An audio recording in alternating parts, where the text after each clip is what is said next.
All right, Joshua chapter 4 this morning. If you'll open up your Bibles to Joshua chapter 4. Joshua chapter 4. How many of you needed reminded that that's where we were today? Nobody? Everybody knew? Cindy, you needed some help? Perfect, that's fine. You're going to play right into this then. That's great. I needed somebody. We're going to be thinking about memorials today and memories. As Amy and I drive here from our little old house in Nevada, when we get off the highway and we get on, 196 or whatever the road is, 194. I don't know what it is. It goes north-south to La Grande and up here. 146. Yeah, 146. That's what it is. So we take a left on there. I don't know my directions. I know left and right, kind of, but I don't know north and south. So we get off the highway and we take a left. I think that's north, isn't it? Yeah, that's got to be north. Anyway, so as we're coming up this way, there's all these trees. And you know what's true of so many of these trees now? They're down. Has anybody noticed how all these trees are down now? And I really don't think that over the course of time, anybody's going to come along and just start picking up these trees and clearing out the trees. They're going to be there for all the time. That's just the way it is. And I'm wondering, as time goes on, 10 years from now, we're still driving here. Hayden will be 16 years old. And you know what makes me wonder, in that day, as we're driving by, we're going to see all these downed trees. And you know what Hayden's going to say? Why are all of these trees down? He might. He's looking at me like, what did I do now? No, you're fine, buddy. He's going to ask, why are all these trees down? And what are we going to say? There was a derecho that hit central Iowa on August 10th, 2020. It covered 700 some miles. It was one of the costliest storms in all of the country for all of time. Power was out for days for some people. A lot of people almost 2 weeks, right, Eleanor? You remember that, don't you? You'll never forget that. My store didn't have power for almost a week. It happened early in the morning. It was a Monday morning, right? And you're going to be able to tell your own story of where you were the morning of that derecho. Paul was sitting in a barber's seat, looking out the window, getting his hair cut when it hit, you know. People, you're going to have your own stories of where you're at. And we have these trees down all along the road. Tree after tree, and they're not going anywhere. And it serves as a memorial that we had a derecho that just wiped out so much stuff. And I've got some other props I want to share with you guys. This is not my coffee cup. This is my wife's coffee cup. This is from the Quiet Walker Lodge in Durango, Iowa. This is very special to us. You know why? When we got married, we went to Durango, Iowa. And that was our first night together married at a bed and breakfast. And as a result, we got a coffee mug. What else is in my bag of goodies here? So a couple of years ago, we took some of the kids to Adventureland. And we got a picture. This was one of the best days of my life that year. And it's really cool. So it's a magnet. We have it up on our fridge so we can always look at it. This from Lost Island. Another magnet. We like to collect magnets of different things. So we keep it on our fridge. We did this for our anniversary one year. And so we got a magnet. And so now when we look at this, we remember when we went out to Lost Island. What else have I got? This is a train. We took the Boone Scenic Valley Railroad last year for Amy's birthday. And we got a magnet because we wanted to remember when we went out and did that. That was a lot of fun. It was really, really neat. This is the seal of the state of Iowa. We got this. As you probably remember, a couple of years ago, I went to the State House and I got to pray. Dean invited me to the State House to pray to start the legislative session that morning. And while we were there, while we were waiting to do that, we got this magnet. And now it sits on our fridge as a reminder of when we did that. And I Dean, if you're watching, I'm excited to do it again, So it serves as a reminder. I'm wondering, do you guys have any reminders of anything in your life, of things you've done, places you've been, anything like that serves as a reminder to you of where you've been or what you've done or how has God worked in your life to bring you somewhere or to use you somehow? These things are really powerful for us as people, these memories of what God has done. As we go into Joshua chapter 4, you're probably wondering, boy, that's a lot of stuff for Joshua chapter 4. But if you've read Joshua chapter 4, you probably know exactly where I'm going with all this, don't you? Joshua chapter 4. Does anybody remember the S word for chapter 4? Stones. Stones. So we had support, spies, span, now stones. So last week we looked at the crossing when they spanned the river. God was able to dry that river up. Remember, it was a flooded river. And God dried it up for about 16 miles, as we read in here. And we did the math. 16 miles on dry ground. However many millions of Jews there were, probably maybe 2 million Jews at this time, crossed on dry ground over that Jordan River. Much like God did with the children of Israel as they left Egypt when God dried up the Red Sea. God did the same thing with Joshua. Because God told Joshua, I'm going to exalt you like I exalted Moses in the sight of these people. And one of the ways that God exalted Moses in the sight of the people was to dry up the Red Sea for them to cross on dry ground. And God is going to do the same thing with Joshua at the Jordan River. And so now God has done this wonderful thing and is exalting Joshua in the sight of the people and lifting him up. God is fulfilling his promise. God has dried up this ground. The children of Israel are ready to cross on dry ground. And as they cross, they have to wait. Or at least Joshua does. And these 12 representatives from the 12 tribes, as we read this before in chapter 3, these one from each member of the tribe of Israel were required to kind of hold back for some reason. As you read this, I didn't point it out last week because we're going to do it today in chapter 4, but they were held back for something, and you were probably wondering, I wonder what these 12 guys are going to do. Joshua must have something in mind. He wants these 12 guys to do something. I wonder what's going to happen. So as we read chapter 4, God wants you to stay faithful to him. And he's going to do something very special. Joshua's going to do something very special to help the nation of Israel remember to stay faithful to God. There's 3 different collections that are gathered by Joshua as they cross the Jordan River to remind them to stay faithful to God. Verses 1 through 9 are the collection of the stones. So as they cross the Jordan River, there's some stones in the river that they're going to find, because obviously there's no water now. They can see all kinds of stones probably. They're going to collect some stones. And then in verses 10 through 18, we're going to see a collection of soldiers. And then in verses 19 through 24, we're going to see a collection of stories. And these different collections are going to help the children of Israel remember to stay faithful to God. So let's read these first 9 verses and let's get started looking at this chapter. Verses 1 through 9, the collection of stones. And it came to pass when all the people had completely crossed over the Jordan that the Lord spoke to Joshua, saying, Take for yourself 12 men from the people, 1 man from every tribe, and command them, saying, Take for yourselves 12 stones from here, out of the midst of the Jordan, from the place where the priest's feet stood firm. You shall carry them over with you and leave them in the lodging place where you lodge tonight. Then Joshua called the 12 men whom he had appointed from the children of Israel, 1 man from every tribe, and Joshua said to them, Cross over before the ark of the Lord your God in the midst of the Jordan, and each one of you take up a stone on his shoulder, according to the number of the tribes of the children of Israel. That this may be a sign among you when your children ask in a time to come, saying, What do these stones mean to you?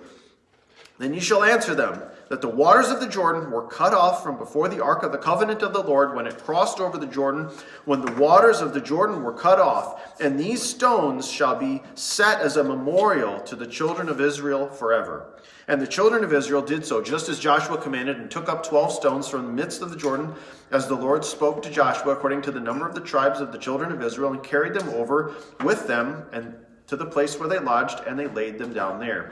Then Joshua set up the 12 stones in the midst of the Jordan, in the place where the feet of the priests who bore the Ark of the Covenant stood, and they are there to this day. So we have this collection of stones as they cross the River Jordan. Joshua didn't want to just cross the River Jordan and just kind of move on with his life. Sometimes as we go living, you ever just get through something, like when we get through 2020, we're never going to look back. I don't want to remember this year. I don't want anything to do with this year. This year was bad. I got all these bad memories. I just want to forget it. I just want to move on. But there are some times in life that you should not forget. You should not forget certain times of your life. There are times when God works so mightily through you, when He's doing something with you, through you, for you, to you. Maybe He's using you for some other purpose, for somebody else. Maybe He's trying to instill some godly character in you. Maybe He's trying to work with you to lead somebody else to the Lord. Maybe He's doing all kinds of wonderful things. And He wants you to remember what He's doing to you, with you, and through you. And if I asked you to come up here and share some of those stories, how many of you would be like, I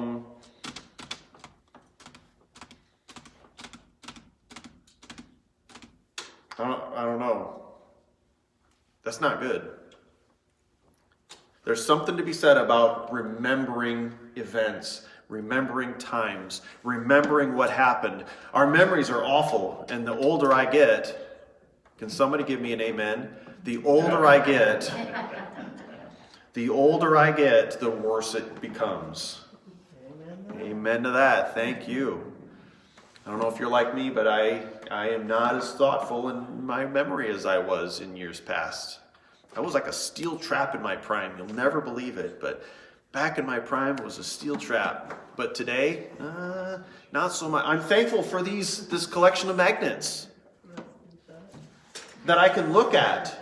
And Amy and I can remember and say, we had some good times. If we ever get into a fight, we never have fought a day in our lives. Can you believe that? But if that day were to ever come, I know it's hard to believe, but if that day were to ever come where we had a fight, and I said, look at these magnets. We've had some really great times together. And I want to make more memories with you. I want to do more with you. I'm not through with you.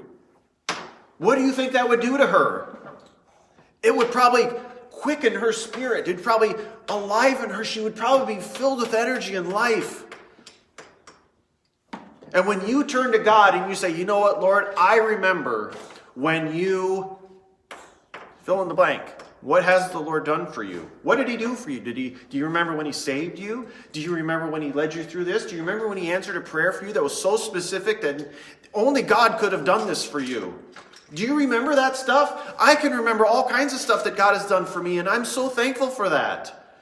I remember when I was in the hospital for pneumonia, and I remember getting this gigantic bill, thinking to myself, I will be dead and buried for years before I ever pay this thing off. And then I got a letter in the mail. I remember sitting for breakfast at the I don't know what, the multi-purpose room is what they called it. Sitting down for breakfast and opening up an envelope saying your bill's been paid for by the Charity Care Program. You're free to go. I will never forget that. I'll never forget sitting with Pastor Mike and accepting Jesus as my Savior, March 3rd, 2002. I'll never forget that. What are some times in your life that you will never forget? I suspect that when these Israelites crossed the Jordan River on dry ground, and there was 16 miles of dry Jordan River in flood season, I'm sure they will never forget that. But you know who might forget that? Their children. Hayden probably will never remember the derecho. Not going to remember that. But you know what? If we talk to him about the trees that are down, and he sees the legacy of what happened as a very visual reminder of exactly what happened, Hayden can look at these magnets and he can see how his mom and dad have loved each other. It becomes very real that somebody's doing something. And when God is doing something in your life, is there a way to remember it, to commemorate it, to pass that on? Pass it on to your children, pass it on to others. Are there people in your life that need to know that God is working to you, with you, and through you? I hope we don't live in some bubble where we don't share with other people what God is doing with us. I hope there are people in your life that you talk to that God is using me and I want to share it with you. And Joshua has this collection of stones that these 12 men from the 12 tribes of Israel got together and they put together and they made a mound of these stones as a memorial forever to the Lord, to their children, to anybody that passes by, that the Lord did something special right here for us. And every one of you needs to know it.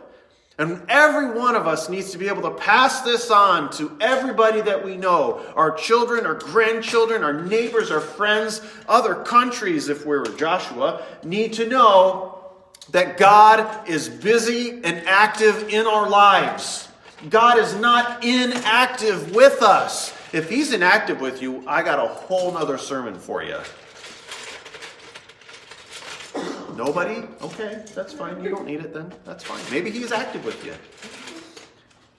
As we think about staying faithful to him, one of the ways we can do that is to have this collection of stones, if we're Joshua. And as we think about how do we continue to stay faithful to God in the now, well, what is God doing with you and through you, for you, to you, about you, that you can somehow memorialize, that you can pass on to your children, to your grandchildren, to your neighbors, to your friends, to your coworkers, to other people that are around you? What kind of legacy can you leave behind that the Lord was with you? Again, I just hope and pray that the Lord is with you in the first place. So we have this collection of stones that Joshua and these men got together and they put them together. And then in verses 10 through 18, the collection of soldiers says this: So the priests who bore the ark stood in the midst of the Jordan until everything was finished that the Lord had commanded Joshua to speak to the people according to all that Moses had commanded Joshua. And the people hurried and crossed over. Then it came to pass, when all the people had completely crossed over, that the ark of the Lord and the priests crossed over in the presence of the people. And the men of Reuben, the men of Gad, the half-tribe of Manasseh, crossed over armed before the children of Israel, as Moses had spoken to them. About 40,000 prepared for war crossed over before the Lord for battle to the plains of Jericho. On that day the Lord exalted Joshua in the sight of all Israel, and they feared him as they feared Moses all the days of his life. Then the Lord spoke to Joshua, saying, Command the priests who bear the ark of the testimony to come up from the Jordan. Joshua therefore commanded the priests, saying, Come up from the Jordan. And it came to pass, when the priests who bore the ark of the covenant of the Lord had come from the midst of the Jordan, and the soles of the priests' feet touched the dry land, that the waters of the Jordan returned to their place and overflowed all its banks as before. So we have this collection of soldiers. As we think about staying faithful to God, another element of this, as we think through this, as we read this 4th chapter, there was a promise that had been made to the Lord, to the other children of Israel, as it were, from these 3 tribes here, Reuben, Gad, and the half-tribe of Manasseh. Remember, we've talked about this before. As they got to that eastern shore of the Jordan River, when they got there, they saw that it was great for livestock, great for them. They were a herding sort of tribes, and they wanted to just stay there with their livestock. They wanted to just camp there and just be done. Well, as you know, they weren't done. That wasn't everything. They still needed to cross the Jordan and take the rest of the land that God had promised to them. And if you 3 just want to sit here and just be done, we're not going to have that because you need to help us. So here's the deal Moses made with them. You guys can have this part of the land. You guys can camp here. But when the rest of us cross over the Jordan River to take the rest of the land, not only are you coming with us, but you're going first. Did they do that? They did. And 40,000 prepared for war crossed over first. As we think about staying faithful to God, not only do we need some memorials, some stones that remind us of what God has done for us, we also need to fulfill the promises that we've made to Him. You want to get mad about God, not fulfilling promises and leaving you hanging sometimes? You ever feel that way? If God really loved me, He wouldn't have done this to me. He wouldn't have let me lose my job. He wouldn't have done this. But sometimes you need to fulfill your promise to God too. Don't be getting all upset with God for not fulfilling His promises when you're not fulfilling yours either. And these 3 tribes had made a promise that we'll take this land and we will go first. All right, boys, guess what? Time to put those big boy pants on. Let's see it. And they did it. 40,000 prepared for war went first over the Jordan River, ready for battle, ready to lead, ready to fulfill their promise as they were staying faithful to the Lord. You ever made a promise like that to God? You know what, Lord, if you let me get a job here in the next 2 weeks, I will go to church every week. I can't even begin to tell you how I would need more than 2 hands to tell you how many people I've talked to that have made bargains like this with God. Do you know anybody like that? Lord, if you just do this, I'll read the Bible every day. If you just, and 2 weeks later, it's not happening. But then you get all mad with God for not doing what He said He was going to do. He's doing exactly what He said He was going to do. You're not the one fulfilling your end of the bargain. And you want to stay faithful to God? Then stay faithful to God. Fulfill what it is you said you're going to do for Him and to Him. Lord, I'm not going to do that sin anymore. Then don't do it anymore. Lord, I'm going to do this. All right, then do that. Lord, I'm going to then do it. Just like these 3 tribes did. They crossed over first. They did exactly what they said they were going to do. They fulfilled their oath. And finally, verses 19 through 24. We have a collection of stories. Now the people came up from the Jordan on the 10th day of the first month, and they camped in Gilgal on the east border of Jericho.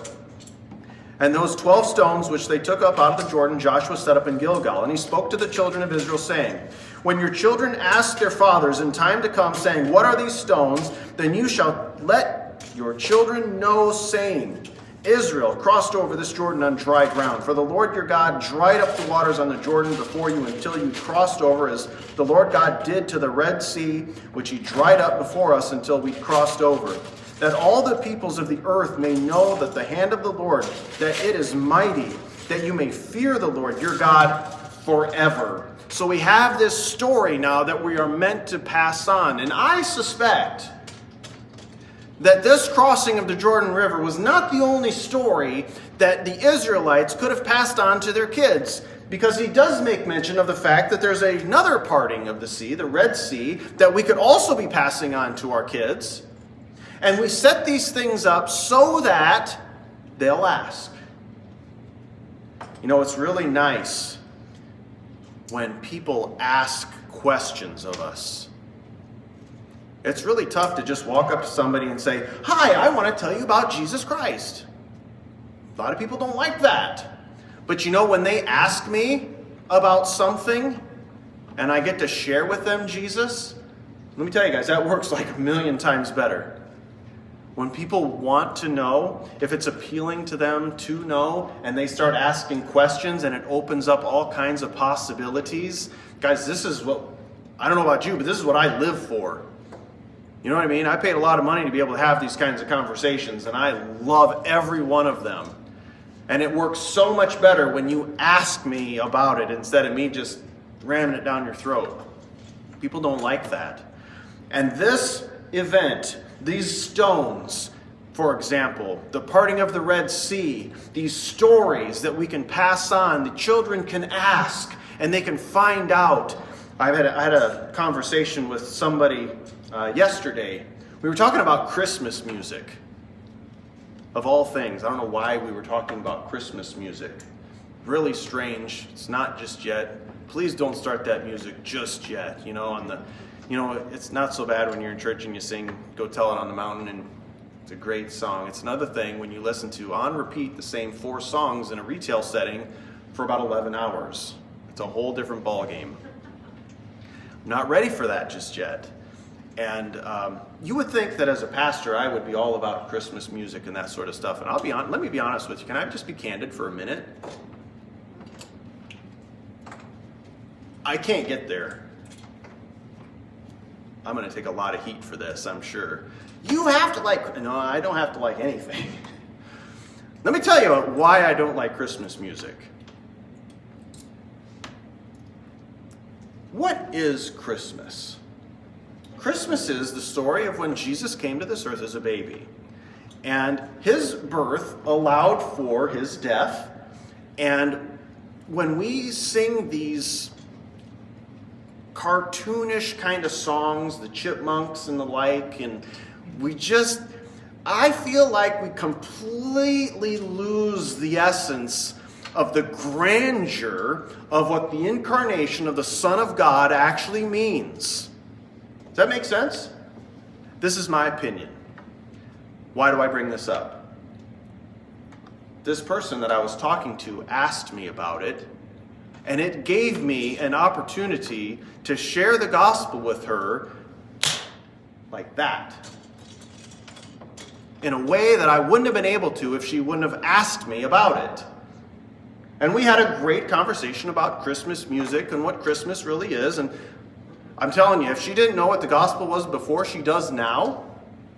And one day, if she never repents and accepts Jesus, she cannot say that nobody's ever told her. How did it come about, though? Because she asked me.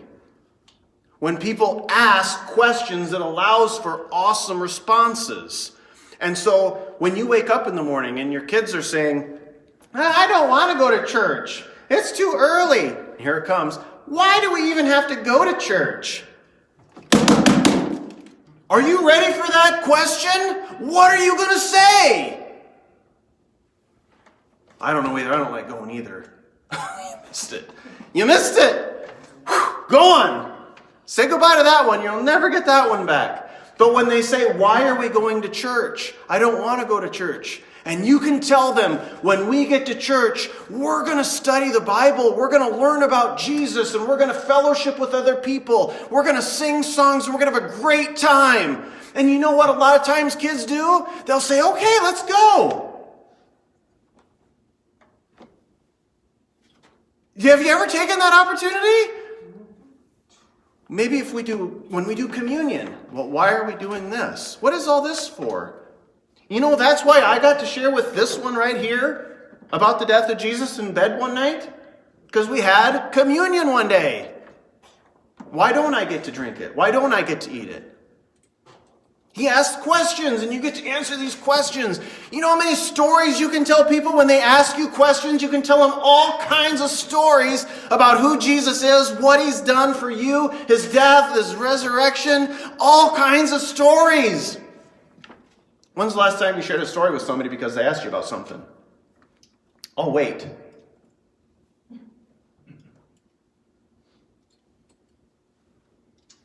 Well, I shared with my stepdaughter, about sin nature and about sin and stuff, and then this is what her answer was. She said, I'm doing the best I can in life. I'm being good, the best I can be, and he'll just have to accept that. What an opportunity for you to get to share with her, though. Yeah. That's great. Yes. We need to be finding stuff like this all the time. I believe that God opens up these doors every day for us. What I also believe is that we fail to walk through them about as many times. But to think that God doesn't give us these opportunities is rather foolish, I believe. We have opportunities to share stories about who Jesus is. We should be praying to have opportunities to share with people who Jesus is when they ask us these questions. Why are you different? Why don't you curse? Why do you go to church? Why are you different? Why don't you dress like this? Why aren't you going out and drinking with us? Why don't you do this? Why do you do that? And you get to be asked all these questions, and then every time you can tell them about the grandeur of who Jesus really is and magnify his name to them. Share the gospel with them. Share Jesus with them somehow. Share our church with them. Share the love of God for them. All these sorts of things, all these wonderful opportunities. If you would just take the time to get asked, to be asked. That's one of the reasons it's so important for us to be holy as people and be different. If you're no different than your neighbors, if you're no different than your coworkers, if you're no different than the rest of your family, and nobody sees any difference between you and them and everybody's just all the same, when are you going to get asked, why don't you do this? And when are you going to get asked, why do you do that? You'll never get asked because you're no different. But when you are different and you are doing the right things and you are taking a stand and you are doing things that you're supposed to be doing, even if it's unpopular, even if it gets you in trouble, and you take a stand for the Lord, and people are going to start looking at you and they're going to start asking questions, and then you can tell them all kinds of awesome stories about who Jesus is and why you are different. And when the children of Israel see those memorial stones and they say, why do we have these stones here? You can tell them all about the greatness of our God and what he's done for us in leading us out of Egypt and crossing over the Red Sea, crossing over the Jordan River. Tell them all about how awesome and wonderful he is, and you can do this forever.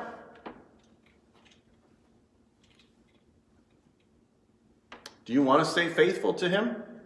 Do you want other people to stay faithful to him? Do you want the people in this room to stay faithful to him? I hope you do. But you know who it starts with? You. It starts with you. I will do everything in my power to encourage you. I will do everything I can to enlighten you, to lift you up, to be there by your side, to not give up on you, to do all kinds of everything that I can do to help you. But at the end of the day, to stay faithful to him, it starts with you. It's a personal choice that you have to make to stay faithful to him. And you have wonderful tools and opportunities to stay faithful to him. Are you doing them? Are you taking a collection of stones in a memorial way to remind you of things that he's done for you? Are you fulfilling promises that you've made to him? Are you sharing stories with people because you're different and they're asking why? But at the end of the day, it starts with you to stay faithful to him. Let's pray.